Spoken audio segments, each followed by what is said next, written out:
Hi friends, கருவாடு தொக்கு எப்படி செய்கிறதுன்னு பார்க்கலாம். அதுக்கூட ஒரு கடாயில் கொஞ்சமாக நல்லெண்ணெய் சேர்த்து எண்ணெய் காஞ்சதும் கடுகு போட்டுக்கலாம். கடுகு பொரிஞ்சதுக்கப்புறம் ஒரு பெரிய வெங்காயத்தை பொடியாக கட் பண்ணி வச்சுருக்கேன். அதோட கருவேப்பிலையும் சேர்த்து நல்லா வதக்கி எடுத்துப்போம். வெங்காயம் நல்லா வதங்கணும். வதங்கிறதுக்கு கொஞ்சமாக தூள் உப்பு சேர்த்துக்கலாம். சீக்கிரமாக நல்லா வதங்கிடும். தொக்கு பண்ணுறதுக்கு நான் 2 சின்ன தக்காளி எடுத்திருக்கேன். அதையும் நல்லா பொடி கட் பண்ணி இதோட சேர்த்துக்கலாம். வெங்காயம் தக்காளி நல்லா வதங்கணும்.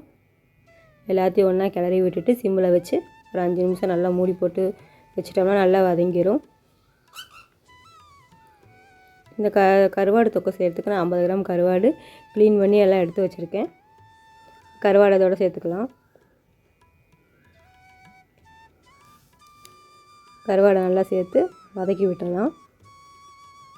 வெங்காயம் தக்காளியை 1 நிமிஷம் போல் வதக்கி எடுத்துப்போம். தொக்குக்கு தேவையான 1/4 டீஸ்பூன் மஞ்சள் சேர்த்துக்கலாம். தொக்கு பண்ணுறதுக்கு நான் வெறும் வரமிளகாத்தூள் மட்டும்தான் சேர்த்துருக்கேன், வேறு எதுவும் சேர்க்கல. காரம் எவ்வளோ தேவையோ அதை சேர்த்துக்கலாம். நான் 1 ஸ்பூன் சேர்த்துருக்கேன்.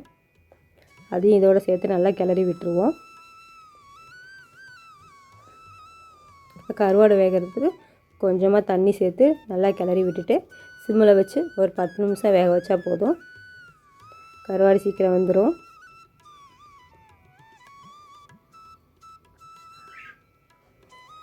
பத்து நிமிஷம் கழித்து பார்க்கலாம்.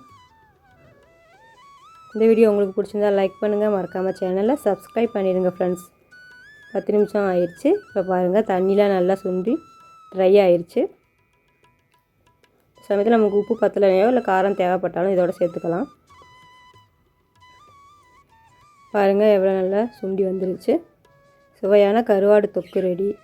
தேங்க்யூ.